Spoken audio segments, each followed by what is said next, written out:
Buenas, una vez más estamos aquí para tener un pequeño tiempo de meditación en la palabra de Dios, ya que la palabra de Dios es como un alimento para aquellos que queremos tener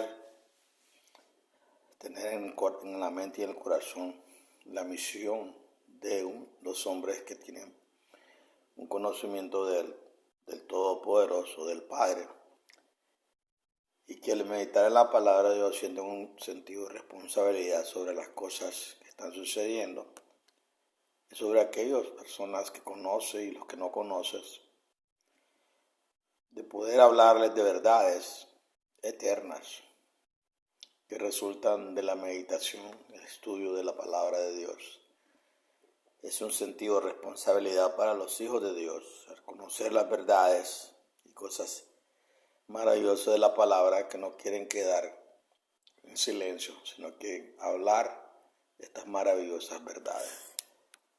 Vamos a finalizar el mensaje de las 7 trompetas, porque ya le dije anteriormente que lo he planificado en hacer en 3 partes, para hacer amena la conversación y no se aburran, ¿verdad? No espero aburrirlo, quisiera más bien mantener un espíritu de contentamiento y alegría. Y pues, en otra ocasión vamos a tratar de ver si podemos crear un canal donde todos ustedes que me escuchan y los que me están escuchando, que son personas que tal vez no me conocen físicamente, manden preguntas para que nosotros respondamos. Preguntas importantes acerca de las verdades y de las cosas que suceden alrededor de estos movimientos cristianos. Prosiguiendo el hilo de la enseñanza de las 7 trompetas, quedamos en resumen sobre Apocalipsis 3:10, ¿verdad? La tradición enseña que 9 o 10 de los discípulos de Cristo fueron mártires de su fe. La historia confirma que millones murieron por fe durante la Edad Media. Si esto es cierto, entonces debemos preguntarnos por qué nuestra generación, entre todas las generaciones, debían salvarse de la gran tribulación. Además, el uso de Apocalipsis 3:10 para apoyar un rapto previo a la tribulación de toda la iglesia cristiana simplemente no justifica cuando consideramos las siguientes cuestiones: el tiempo que rodea la resurrección de los muertos, el juicio de los vivos, los muchos usos de la preposición griega ek, la promesa de Jesús de estar con sus discípulos hasta el fin de los tiempos, la ubicación terrenal de los santos durante la gran tribulación mencionada en el Apocalipsis y los mensajes dados a las 7 iglesias que fueron oportunas y locales, especialmente en la relación con la iglesia de Filadelfia. La doctrina del rapto no es una doctrina de prueba. 4. Tengo un problema con aquellos individuos que hacen del rapto previo a la segunda venida una doctrina de prueba. Muchos protestantes son amenazados con una pérdida eterna por parte de sus pastores si se niegan a creer en un rapto previo a la segunda venida. Algunos pastores dicen que el punto crucial es este: si no crees que hay un rapto, no puedes ser salvo después de que suceda. No hay una segunda oportunidad. Estas son palabras muy fuertes y no se puede encontrar ningún respaldo bíblico para esta conclusión. ¿Cuándo se convirtió la doctrina del rapto en una verdad que prueba la salvación? ¿Y quién tenía la autoridad para hacerlo así? La Biblia identifica solo un pecado imperdonable, Mateo 12, 31 y 32, y ese pecado no es la negación de un arrebatamiento previo a la segunda venida. El tipo de amenaza de pérdida eterna es una forma de manipular.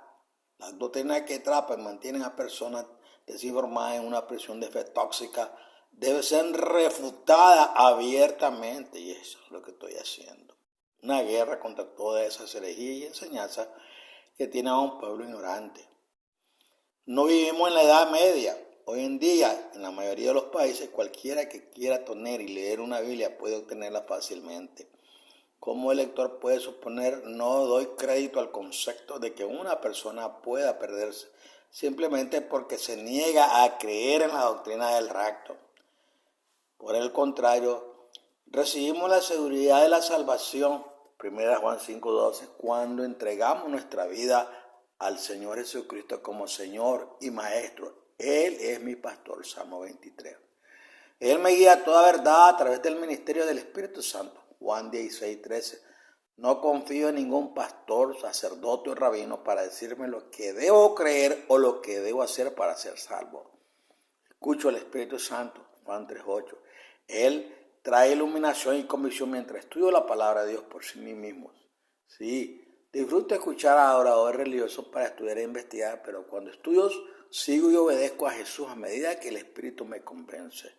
Que nadie os engañe en esto. La salvación es un asunto personal entre vosotros y el Señor Jesús. Juan 14:21-24, Filipenses 2:12-13. Los rapturistas afirman que Jesús debe poner fin a la era de la iglesia, arrebatando a la iglesia de la tierra para que el Eterno pueda cumplir su promesa a Israel. Observe cómo funciona la lógica circular. 1. La necesidad de un arrebatamiento se basa en la idea de que el Eterno debe sacar a todos los creyentes de la tierra para que 144,000 judíos se conviertan en cristianos y cumplan todo lo que el Padre quiere de la nación de Israel. 2. Como los judíos no aceptaron a Jesús como el Mesías, el Padre temporalmente dio la comisión del Evangelio a los creyentes en el Mesías Jesús. Los tiempos de Jesús. Hemos estado viviendo en la era de la iglesia. 3. Cuando termine la era de la iglesia, comienza la semana 70. Esta semana de 7 años se conoce como el período de la gran tribulación o el día del Señor. 4. La afirmación de que la semana 70 todavía está en el futuro se basa en una distorsión de Daniel 9. 5. El significado de Daniel 9 está distorsionado porque algunos pastores creen que el Padre todavía considera a la nación de Israel como su pueblo escogido. Por lo tanto, todas las promesas dadas al Israel en el Antiguo Testamento aún esperan cumplimiento. Sin embargo, hasta que Israel se convierta, el cumplimiento no puede ocurrir. 6. Cuando ocurra el rapto, provocará que 144,000 judíos se conviertan al cristianismo. Entonces, el Padre logrará a través de la nación de Israel todo lo que se propuso hacer hace siglos. Y 7. Lo que no devuelve a la necesidad de un arrebatamiento, el ciclo está completo. Como dije antes, el tema del rapto califica como un agarrador profético. Hablar de ello en un artículo de esta extensión es difícil porque hay muchos hilos involucrados. El problema esencial del rapto, tal como lo veo, son los conceptos subyacentes. Toda la idea del mesianismo y su necesidad mecánica de un arrebatamiento previo a la segunda venida es seriamente errónea. Por lo tanto, realmente no podemos discutir la lógica del rapto sin cuestionar los fundamentos del dispensacionalismo que se abordarán más adelante. Por ahora, consideremos por un momento los cristianos que no son llevados al rapto. La mayoría de los arrebatados creen que no podrán ser salvos posteriormente. ¿Por qué no me puedo salvar? Me han dicho. Porque se negaron a creer la verdad y así ser salvos. Esta cita es tomada de 2 Tesalonicenses 2, versículos 9 al 12, que no tiene nada que ver con creer en el rapto. Exigir o creer que la salvación depende de creer en el rapto está mal. Si realmente creyera en el rapto, me molestaría la siguiente pregunta. Si el Eterno les da a los judíos incrédulos otra oportunidad de salvación durante las 70 semanas, ¿por qué Dios no les da a los cristianos incrédulos otra oportunidad al mismo tiempo? ¿Salva el Eterno a las personas basándose en su fe en Él o en su fe en el rapto? Para cerrar esta sección, permítame resumir las 3 diferencias que encuentro en todas las presentaciones que he visto o leído sobre la doctrina del rapto. La primera deficiencia tiene que ver con el estado del hombre al morir. La mayoría de los creyentes en el rapto no entienden por qué es necesario la resurrección al final. La segunda deficiencia se refiere a la naturaleza del juicio de la humanidad. Es necesaria una comprensión adecuada de cuándo se juzga a los muertos y a los vivos y cómo el servicio del santuario del Antiguo Testamento ilumina este interesante proceso. Por último, también es necesaria una comprensión correcta del momento y el propósito de la escena del juicio del gran trono blanco en Apocalipsis 20.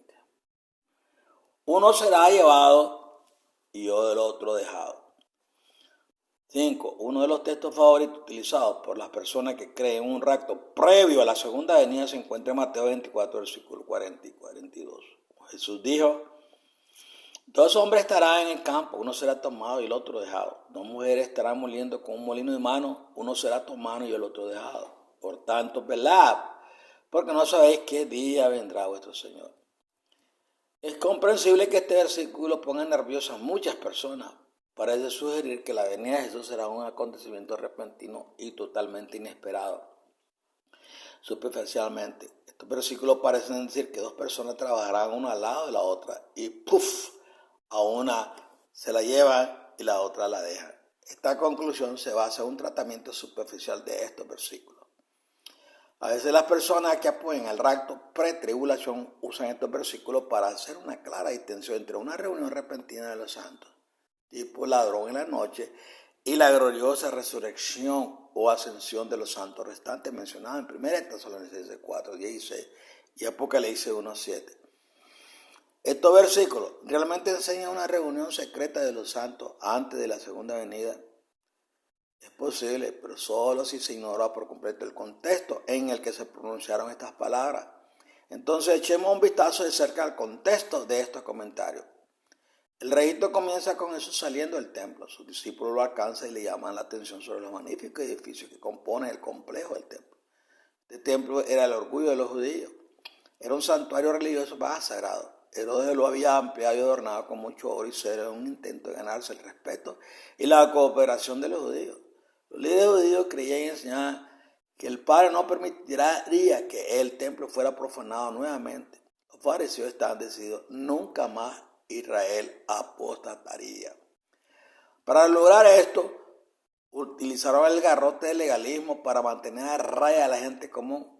Utilizando el arma del miedo, amenazaron al pueblo con despojarlo de su ciudadanía en Israel. Jesús miró la reluciente pared del templo con profunda tristeza. Luego pronunció suavemente esta profecía: os aseguro que aquí no quedará piedra sobre piedra, todo será derribado. Sin duda, sus palabras sorprendieron a los discípulos. Estas fueron palabras escandalosas. Jesús estaba prediciendo que algo muy grande iba a suceder en Jerusalén. Poco tiempo después, mientras estaban sentados en el Monte de los Olivos, los discípulos se acercaron a Jesús en privado. Los comentarios anteriores de Jesús habían despertado en ellos preocupación y curiosidad. Dinos, dijeron, ¿cuándo sucederá esto? La destrucción del templo. ¿Y cuál será la señal de tu venida y del fin del mundo? Mateo y Lucas registran la respuesta de Jesús a sus discípulos. En ambos evangelios surge un punto convincente. Jesús habla constantemente de un regreso o una venida. No alude a un arrebatamiento previo a la segunda venida. Observa estos 7 aspectos del destacado de Mateo. Primero, el que persevere firme hasta el fin será salvo. 24:13. 2. El evangelio del reino será predicado en todo el mundo para testimonio a todas las naciones y entonces vendrá el fin. Mateo 24:14. 3. Como el relámpago que viene del oriente se ve hasta en el occidente, así será la venida del Hijo del Hombre. 24:27. 4. En aquel tiempo aparecerá en el cielo la señal del Hijo del Hombre y todas las naciones de la tierra harán duelo. Verán al Hijo del Hombre venir sobre las nubes del cielo con gran poder y con gloria. Mateo 24:13. 5. Como fue en los días de Noé, así será en la venida del Hijo del Hombre. 24:37. Número 6. No sabían nada de lo que sucedería hasta que vino el diluvio y se lo llevó a todos. Así será la venida del Hijo del Hombre. 24:39. Y 7. Por tanto, velad, porque no sabéis qué día vendrá vuestro Señor. Mateo 24:42. Estas 7 declaraciones y muchas otras dentro del contexto de Mateo 24:25 están dirigidas a la venida del Hijo del Hombre. Insistir en que eso también habla de un rapto previo a la segunda venida en 2 versículos es frustrar todo lo demás que dicen los otros 95 versículos de estos 2 capítulos. Centremos en el contexto inmediato de los versículos 36 al 43, donde se dice: uno será llevado, el otro dejado. Nadie sabe de aquel día, ni de esa hora, ni siquiera los ángeles del cielo, ni el Hijo, sino solo el Padre. Como fue en los días de Noé, así será en la venida del Hijo del Hombre. Porque en los días anteriores al diluvio la gente comía y bebía, se casaba y daba en matrimonio hasta el día en que Noé entró en el arca. Y no sabían nada de lo que sucedería hasta que vino el diluvio y se los llevó a todos. Así será la venida del Hijo del Hombre. 2 hombres estarán en el campo, uno será tomado y el otro dejado. 2 mujeres estarán moliendo con un molino de mano, uno será tomado y el otro dejado. Por tanto, estad alerta, porque no sabéis de qué día vendrá vuestro Señor. Pero entiendan esto, si el dueño de la casa supiera a qué hora de la noche ya viene el ladrón, habría vigilado y no habría dejado que allanaran su casa. Mateo 24, 36, 43. 3 frases de estos versículos merecen énfasis. 1. Nadie sabe sobre ese día u hora, pero solo el Padre. 2. Como fue en los días de Noé, así será en la venida del Hijo del Hombre. Y 3. Y no sabían nada de lo que sucedería hasta que vino el diluvio y se los llevó a todos. Así será la venida del Hijo del Hombre. Habrá 2 hombres en el campo. Estos versículos obviamente tienen que ver con la venida del Hijo del Hombre. Este punto se menciona 2 veces. Además, nadie sino el Padre sabe la fecha de la venida de Cristo. Una venida singular. En segundo lugar, Jesús dice que habrá un paralelo entre los días de Noé y su venida. El paralelo es doble. En primer lugar, la mayoría de la gente se sorprenderá y en segundo lugar, muchos se perderán debido a una ignorancia deliberada. Creo que la mayoría de la gente estará de acuerdo en que 2 personas pueden trabajar juntas todos los días y sin embargo uno se salvará y la otra se perderá. Este es el significado y énfasis de estos 2 versículos. En otras palabras, todo se reduce a la preparación personal. No se puede depender de la multitud ni de la oratoria carismática de los predicadores cristianos populares. Cuando se desarrollan los acontecimientos del fin de los tiempos, las personas que se prepararon espiritualmente serán salvos, mientras que muchos que no estén preparados se perderán. Este punto se confirma nuevamente en la parábola de las 10 vírgenes, que es la última parte de este sermón. Sin duda, las vírgenes prudentes y las insensatas eran amigas íntimas. La única diferencia entre los sabios y los necios era la cuestión de la preparación. Cuando las insensatas vieron que se había quedado sin aceite, fueron a buscarlo. Mientras tanto llegó el novio y las vírgenes prudentes las siguieron a través de la puerta y entraron al banquete. Más tarde aparecieron las vírgenes insensatas, pero fueron rechazadas. Mateo 25, 1 al 3. El pensamiento clave que Jesús enfatizó a lo largo de esta parábola es la preparación. Consideremos 3 comentarios que Jesús hizo en este sermón. Así que vosotros también debéis estar preparados, porque el Hijo del Hombre vendrá a la hora que no esperáis. Mateo 24, 44. El Señor de aquel cielo vendrá el día que no espera y a la hora que no sabe. Mateo 24, 30. Por tanto, velad porque no sabéis el día ni la hora. Mateo 25, 13. El significado de estos versículos está fuera de toda controversia. La cuestión es la preparación. La venida del Hijo del Hombre será una sorpresa para los cristianos nominales. ¿Cómo sé que Jesús está hablando de cristianos nominales? Note este versículo. Pero ustedes, hermanos, no están en tinieblas para que este día los sorprenda como ladrón. Todos sois hijos de la luz e hijos del día. No pertenecemos a la noche ni a la oscuridad, por tanto, no seamos como los demás que están dormidos, sino estemos alerta y sobrios. Primera de Tesalonicenses 5, 4 al 6. Entiendo que estos versículos significan que no hay necesidad de sorprendernos si estamos despiertos, alerta y preparados. Siglo antes, el profeta Amós escribió: ciertamente el Señor soberano no hace nada sin revelar su plan a sus siervos los profetas. Amós 3:7.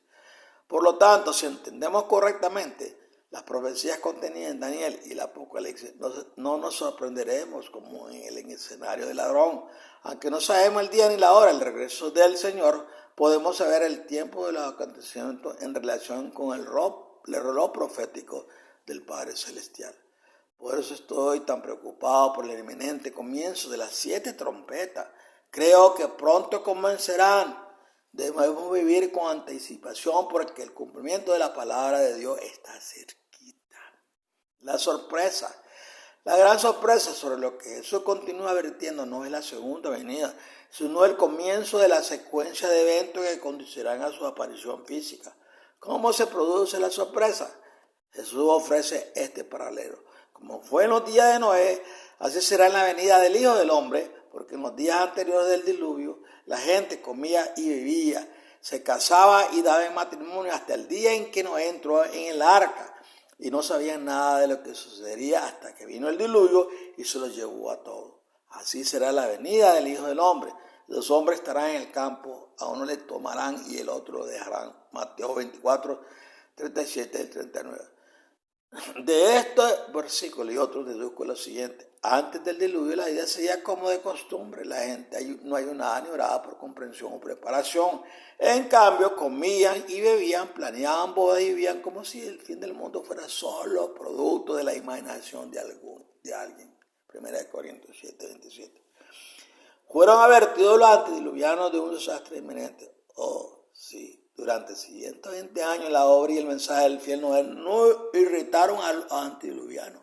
Génesis 6:3, Hebreos 11:7, segundo de Pedro 2:5. ¿Estaban los antediluvianos ocupados con las actividades de la vida? Sí. ¿Realizaban sus rutinas diarias con poca preocupación? ¿Sabían los antediluvianos que se acercaba el fin? Sí. Fueron advertidos, pero ninguno creyó. Entonces, ¿qué quiso decir Jesús cuando dijo? Y no sabían nada de lo que sucedería hasta que vino el diluvio y se lo llevó a todos.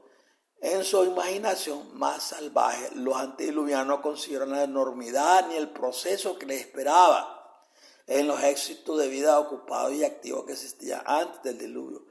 Los antediluvianos no se preocupaban íntimamente por el mensaje de Noé ni por sus actividades locas en la ladera de la colina. Estoy seguro de que los compañeros de Noé lo consideraban un chiflado. ¿Cómo nos consideran hoy?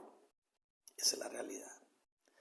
Cuando los animales estaban en orden en el arca, pocos espectadores, si es que había algunos, estaban presentes.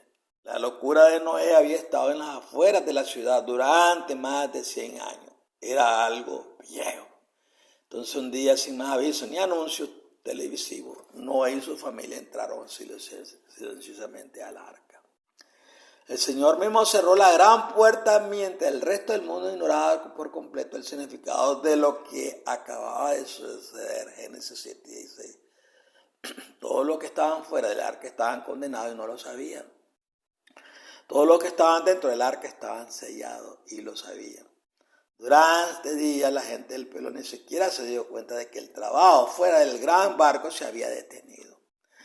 La ruidosa ladera de la colina se había vuelto silenciosa. El exceso de materiales de construcción y otros elementos de construcción estaban esparcidos alrededor del perímetro del gran barco, tal como lo había estado durante años. Las cosas parecían más o menos iguales. Sin duda, los jornalistas ebrios salieron a burlarse de Noé en ocasiones, pero nadie se molestó ni se preocupó. Esa última noche en la tierra, Jesús dijo, estaban comiendo y bebiendo y haciendo planes para otro día. Lo que no sabían era que ya no había más mañana. De repente, en medio de la noche, una ráfaga de la luz cayó del cielo seguida de calamitosos levantamientos de la tierra y el océano. A esto le siguieron en rápida sucesión explosiones sónicas y choques catastróficos. El rugido de un gran terremoto se podía escuchar desde lo más profundo de la tierra. El suelo empezó a elevarse en algunos lugares, los edificios empezaron a caer y el aire se llenó de repente de vapor caliente y húmedo. El cielo literalmente se estaba cayendo. Se escuchó una secuencia constante de choques cuando meteoritos y asteroides ardientes impactaron el planeta Tierra y las fuentes de las profundidades se abrieron. Aunque los impactos se produjeron a cierta distancia, los sonidos fatales estaban por todas partes. Todos los ojos estaban abiertos. Cada pulso estaba acelerado. De repente, como si fuera una señal, todos se acordaron de Noé. Así es como sucede. Pensaron mientras tomaban tantos objetos preciosos como podían llevar y huían fuera de su casa temblorosos. El arca, tranquila e inmóvil, está iluminada por los relámpagos que iluminaban el cielo. Se alzaba como un monumento a la verdad. Los lados altos y lisos del arca impedían que nadie subiera a ella. El tamaño y peso de la única puerta del arca era más de lo que 100 hombres podían mover. Se podían escuchar súplicas frenéticas. ¡Noé! ¡Noé! ¡Noé! ¡Déjanos entrar! Por favor, déjanos entrar, por favor. A los pocos minutos de los impactos meteóricos, torrentes de agua convergieron en la ladera donde se había reunido una multitud. Luego un gran tsunami que llegó desde el cielo y empujó hacia el interior, seguido por ríos de agua que cayeron del cielo. Los tontos antediluvianos fueron arrastrados a la muerte en cuestión de minutos. No sabían nada de lo que sucedería porque se habían negado a escuchar. Jesús lo deja muy claro. Como fue en los días antes del diluvio, así será también en la venida del Hijo del Hombre. Noé y su familia no escaparon del diluvio, pero sí escaparon de la destrucción gracias a su fe. Hebreos 11:7. Asimismo, los santos no escaparán de la tribulación, pero sí tienen la seguridad de que Jesús estará con ellos hasta el fin. Después de comparar los días de Noé con su segunda venida, Jesús resalta claramente sus comentarios. Dos personas trabajarán juntas, una será salvada y la otra quedará atrás. Estaba aludiendo a un rapto previo a la tribulación. No, él estaba hablando de la experiencia calificada de la fe. La fe en Dios no es algo que se pueda desarrollar en 30 minutos de terror. La fe en el poderoso es algo que se desarrolla a través de pruebas y pruebas y pruebas y pruebas. Al considerar el tiempo de su regreso, Jesús vio muchos paralelos entre los días de Noé y los nuestros. La gran tribulación estallará sobre el mundo con una violencia nunca vista desde los días del Noé. Nuevamente habrá poderosos terremotos, meteoritos e impactos de asteroides. Las primeras 4 trompetas consisten en un gran daño físico a este planeta. Y sí, habrá enorme terror y muerte. Por supuesto, la destrucción causada por los eventos de las 7 trompetas no será global como en los días de Noé o nadie podría vivir. Aunque 3/4 partes de la población de la tierra sobrevivirán, aún así el tiempo de las 7 trompetas estará lleno de tristeza, oscuridad y desesperación. En lugar de que el agua destruya la tierra, será fuego. Apocalipsis 8:7. Nada ha cambiado mucho. Al igual que en los días de Noé, la mayor parte del mundo todavía se niega a escuchar. Incluso las personas devotas y religiosas se niegan a escuchar. Han creado y confían en dulces conceptos proféticos, considerándose dignos de escapar de los acontecimientos que pronto ocurrirán. Mucha gente buena está fatalmente engañada y se avecina una desilusión abrumadora. ¿Quién tiene la culpa de toda esta desinformación?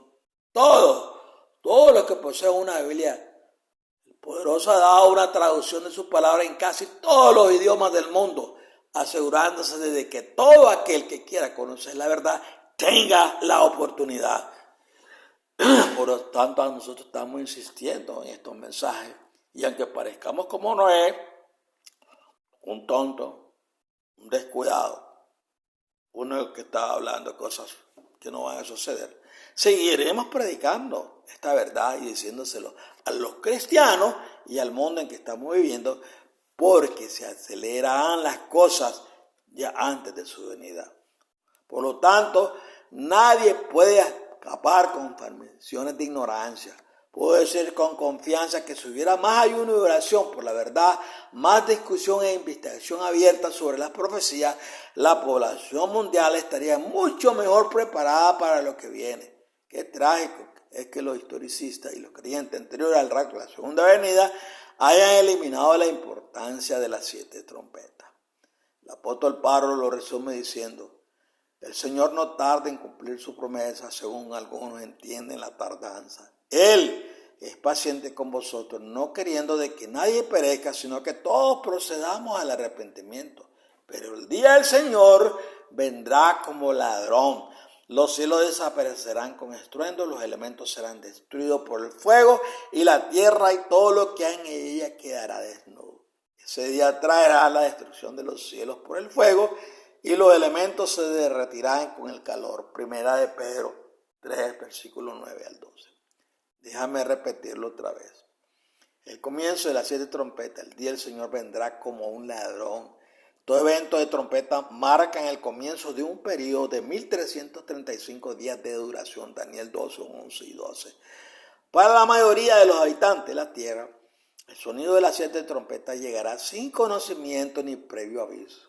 Como un ladrón, incluso si se lo dijera a toda la raza humana, pocos los creerían.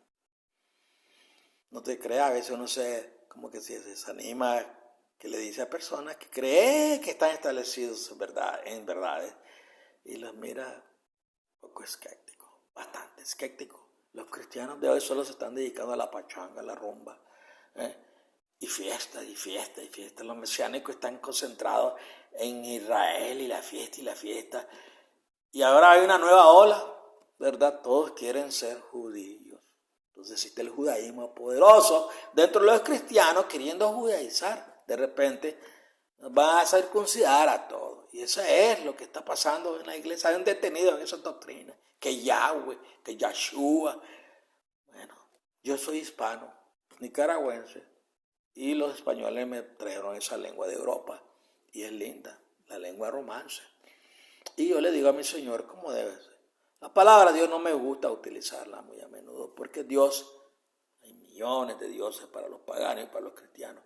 Me gusta utilizar la palabra Padre, el Todopoderoso, y a mi Jesús. Le digo Jesús, pero su nombre original es Yeshua. Entonces, ese es el rumbo que están llevando muchas personas hoy en día dentro de sus congregaciones. Y ahora son ministerios independientes. Cada quien levanta por ahí una congregación, ya es pastor. Lo que hace que esto sea tan triste, que esta ignorancia es totalmente innecesario. Pero vosotros, hermanos, no estáis en tinieblas para que este día os sorprenda como a un ladrón. Todos sois hijos de la luz e hijos del día. No pertenecemos a la noche ni a la oscuridad. Por tanto, no seamos como los demás que están dormidos, sino estamos alerta y sobrios. Primera de Tesalonicenses 5, versículos 4 al 6. Puedes contar con esto. Cuando comiencen las 7 trompetas, aquellos que tengan el hábito de estudiar la palabra de Dios y escuchar diariamente su espíritu estarán listos. Quedarán los supervivientes que jugaron a la iglesia. Me quedé preguntándome, ¿quién los golpeó? Israel y la semana 70.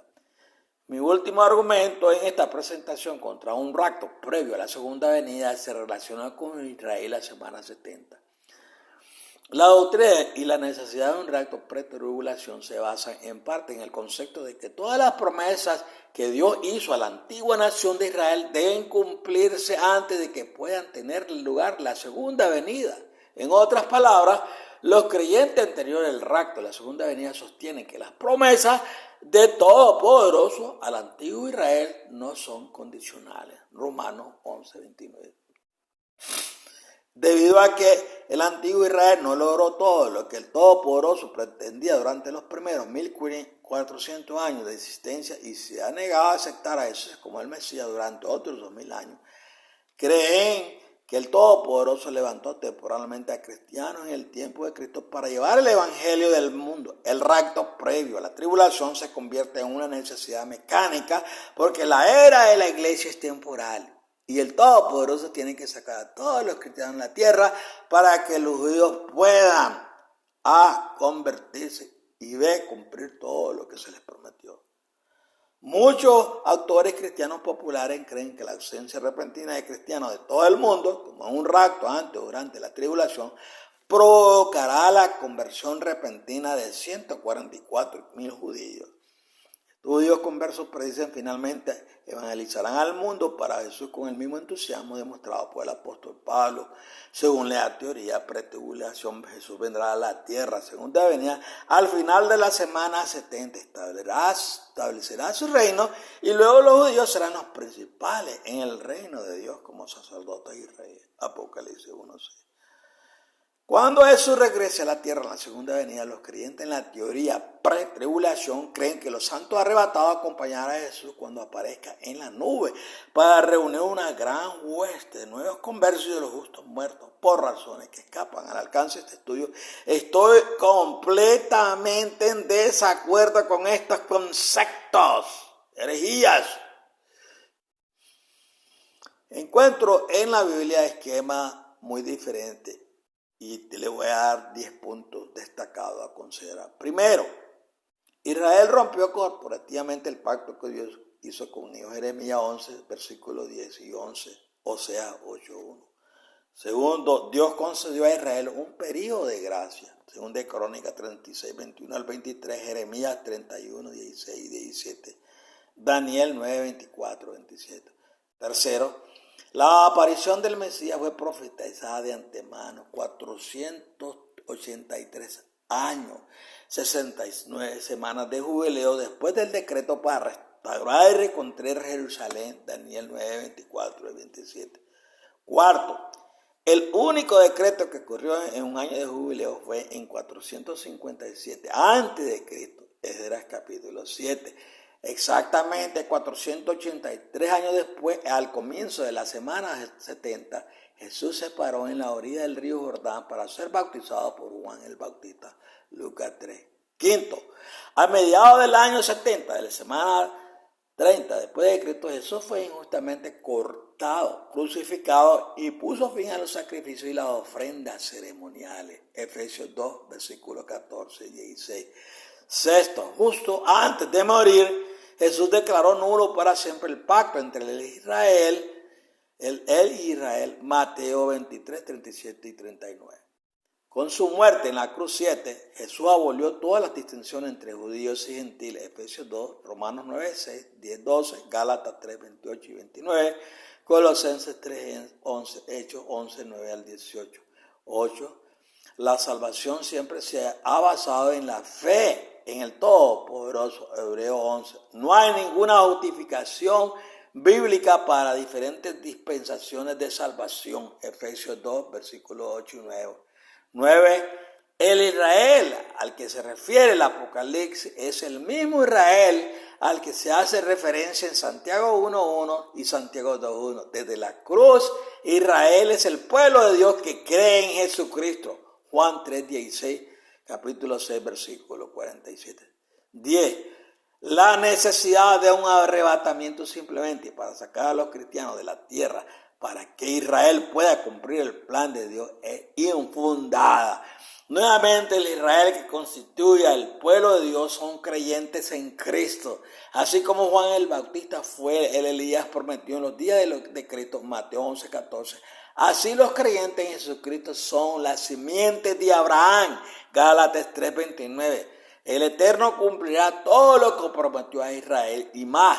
La diferencia esencial es que Israel no es solo nacional. El verdadero Israel del Todopoderoso es mucho más grande. Es mundial. 8,000 y pico millones de personas existen en la tierra. 14 millones se identifican como judíos que practican la religión judía. Los demás practican diferentes religiones, pero es pueblo de 8,000 y pico de millones constituye el Israel de Dios por el cual viene Él a levantarlo. El propósito del Eterno. Creo que las 7 trompetas están por llegar de manera inminente. Creo que están dirigidos a esta generación actual, a nosotros, aunque la mayoría de los cristianos estén convencidos de lo contrario. Por supuesto, el tiempo revelará plenamente la verdad sobre este asunto. Mientras esperamos que se revele la verdad, es posible que desee considerar la siguiente encuentro, que las 7 trompetas tienen 3 propósitos básicos cuando ocurren. Primero, la ira de Dios viene en 2 fases, A, redentor, y B, totalmente destructiva. Las 7 trompetas son las primeras, esta es la fase redentora. Durante un periodo de 1260 días, los siervos de Dios, los 144,000, presentarán audazmente el Evangelio en todo el mundo. En respuesta a este mensaje lleno del Espíritu, una multitud innumerable se someterá a la autoridad de Jesús como su Salvador y será salva. La segunda o última fase de la ira del Todopoderoso son las 7 copas. 75 días, esta es la fase destructiva. Las 7 copas ocurren después de las 7 trompetas. Al final de esta segunda fase de ira, Jesús aparecerá gloriosamente en la nube. Esa es su segunda venida. Luego Él recogerá a los justos, tanto los vivos como los muertos, y destruirá a los impíos que estén vivos en la segunda venida.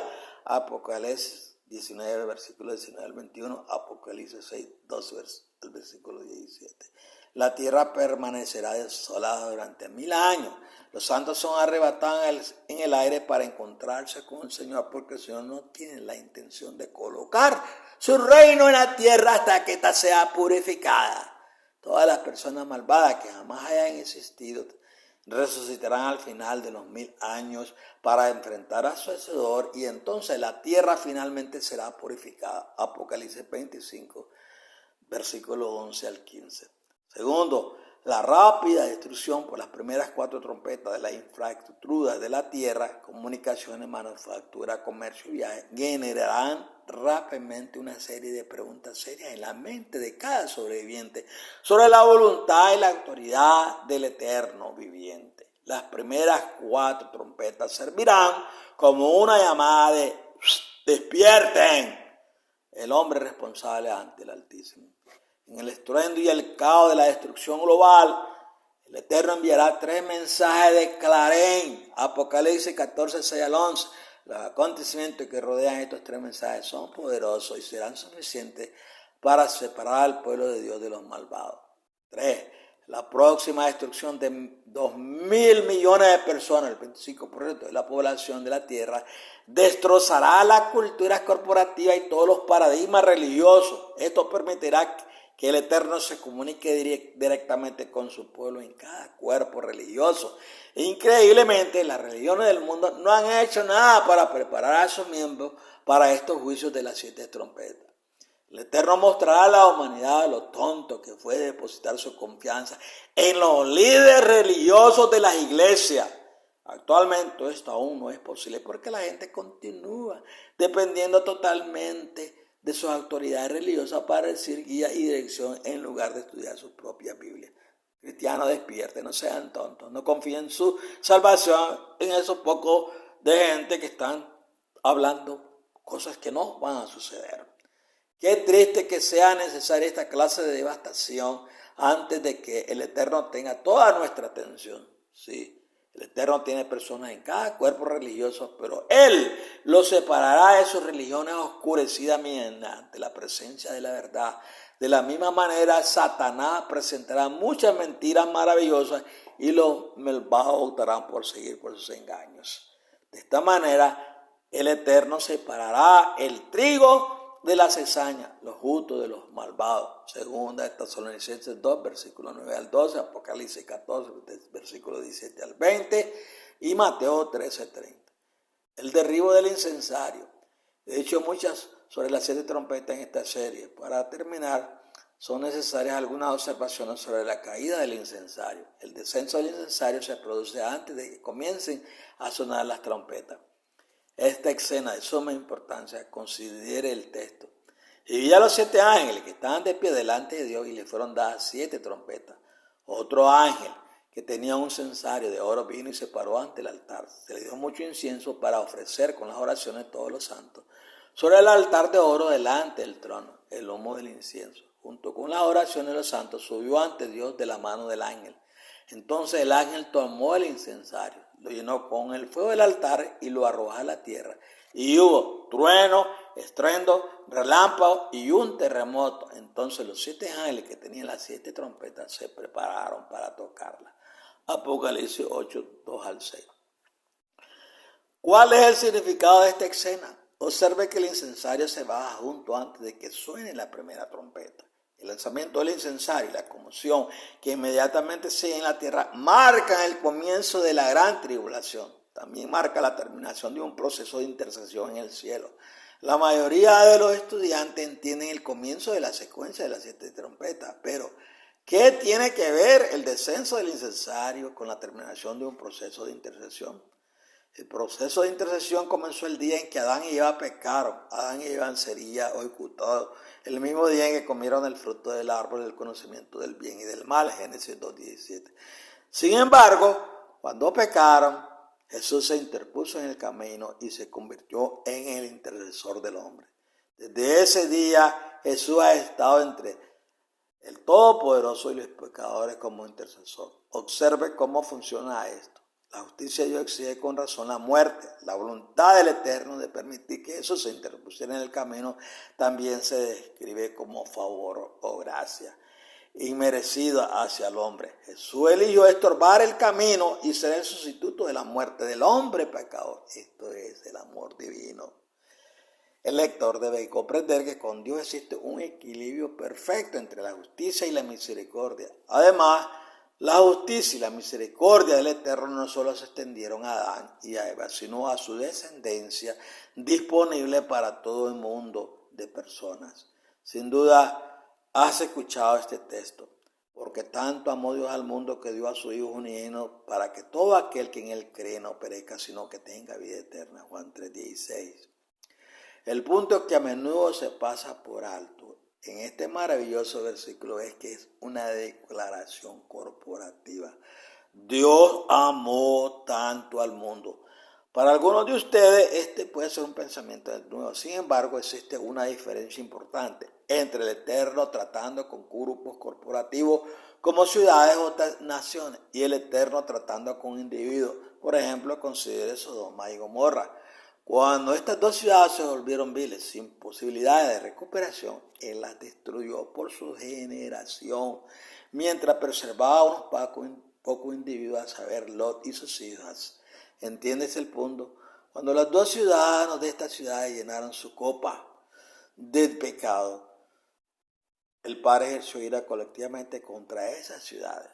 Pero el Eterno extendió misericordia a Lot y su familia. Este evento muestra que el Eterno trata el pecado corporativo por separado del pecado individual. De manera similar, el Padre destruyó a los habitantes del mundo en los días de Noé, pero salvó a unos pocos individuos. En la segunda venida, Él nuevamente destruirá al mundo entero y rescatará a los justos. La misericordia del Eterno con el mundo en general y la misericordia del Eterno para con los individuos está representada en el templo del cielo por la administración de la misericordia en dos altares diferentes en la corte del cielo. El altar del incienso se usaba para la intercesión corporativa. El altar del holocausto se utilizaba para la expiación individual. En la antigüedad se presentaba un sacrificio en el altar del incienso cada mañana y cada tarde. Este sacrificio fue ofrecido por la nación de Israel y no por ningún individuo en particular. En otras palabras, este sacrificio fue un sacrificio corporativo. Números 15:22 al 31 y Levítico 4 para una distinción clara entre sacrificio corporativo e individual. Lea estos versículos. Los sacrificios por los pecados de las personas se presentaban sobre el altar del holocausto. Conocer la diferencia es importante.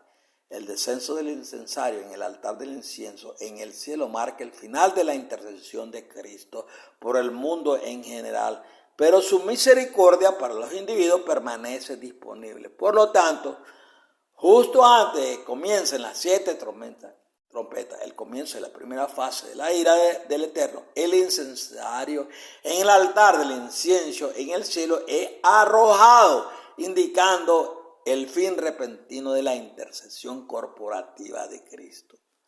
Un mundo pecador y contaminado recibirá repentina e inesperadamente la merecida ira del Eterno como en los días de Noé. El mundo llegará a un punto en el que terminará el sacrificio de intercesión o expiación por el pecado.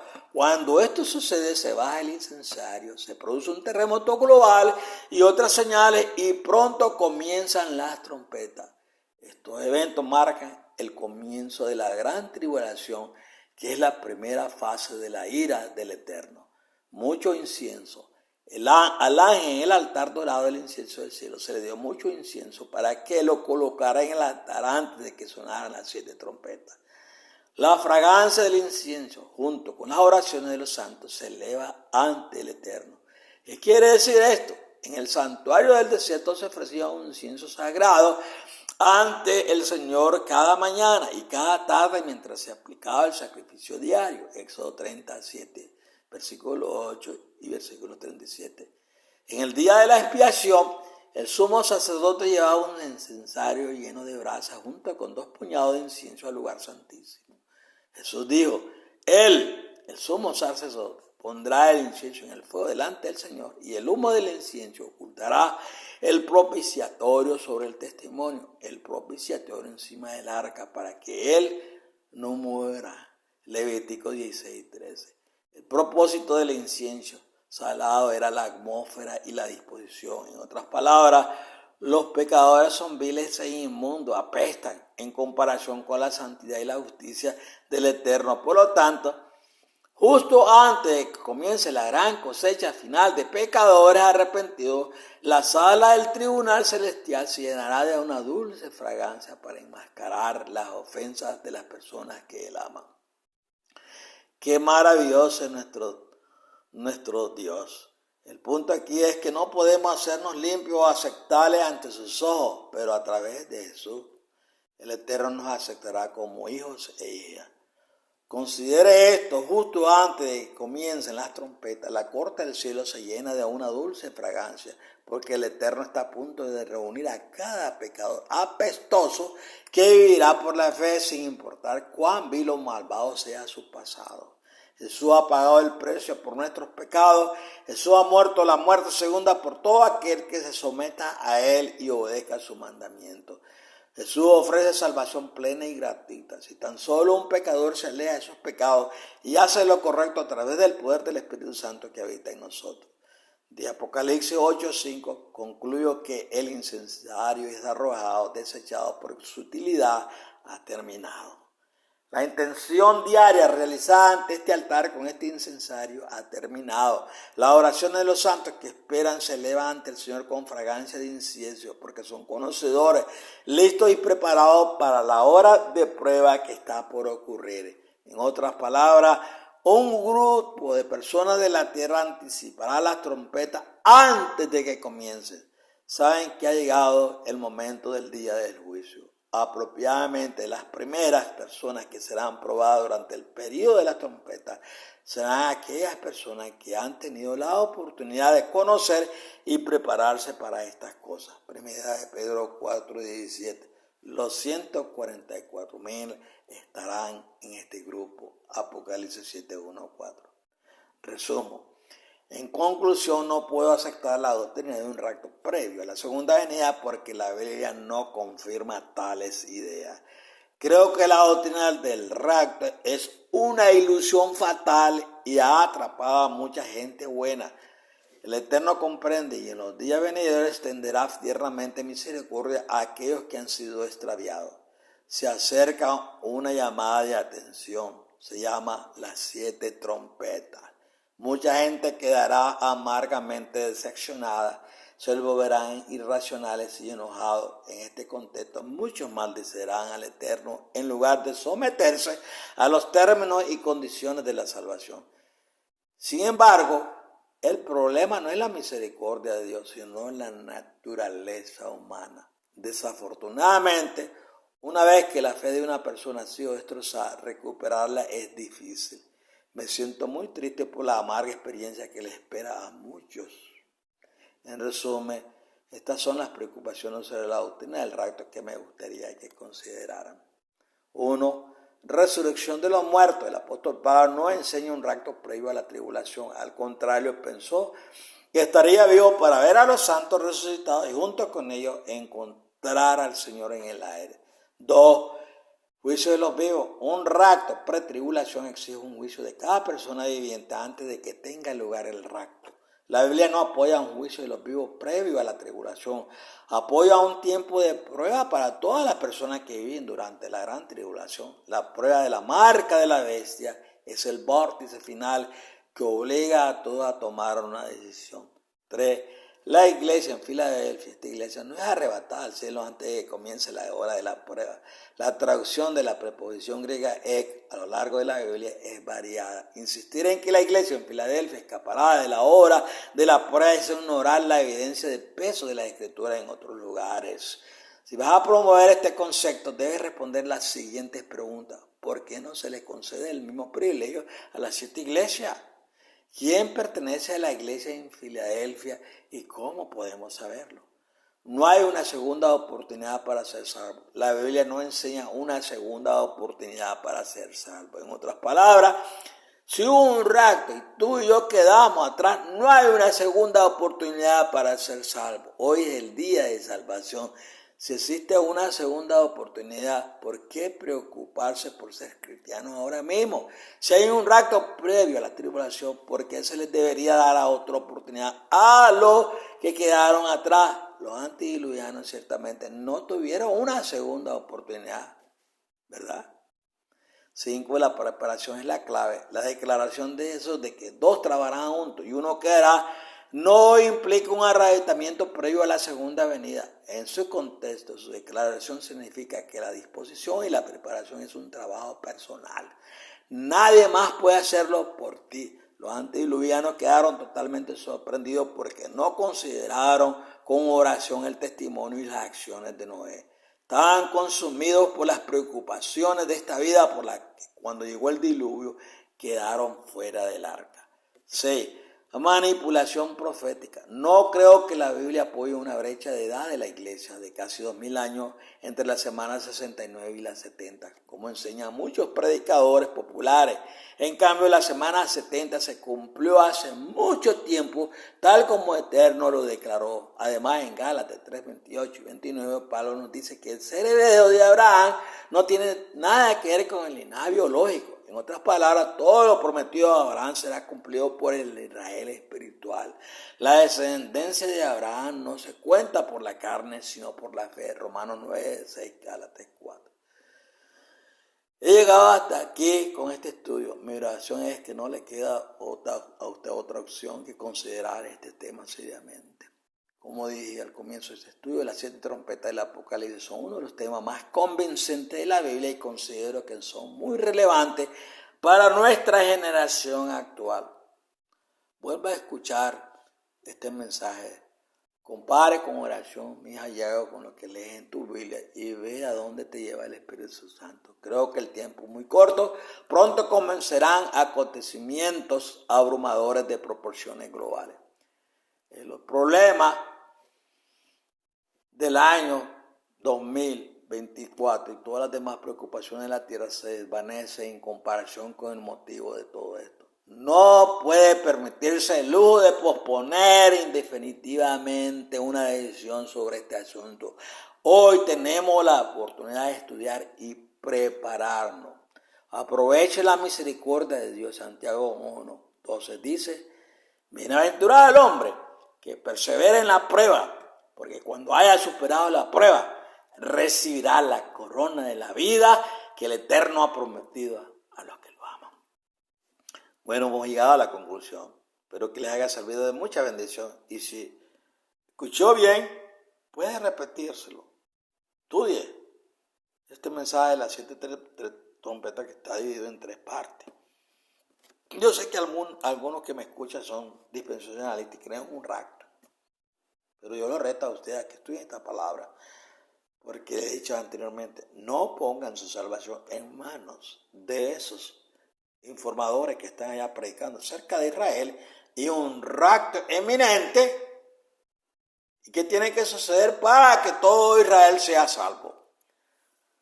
Tengan mucho cuidado, porque hay muchos falsos profetas. En el pasado hubieron muchos. Gigi Ávila era un falso profeta porque predicó sobre el rapto, los 1000 años y la instauración de Israel como pueblo de Dios después del rapto.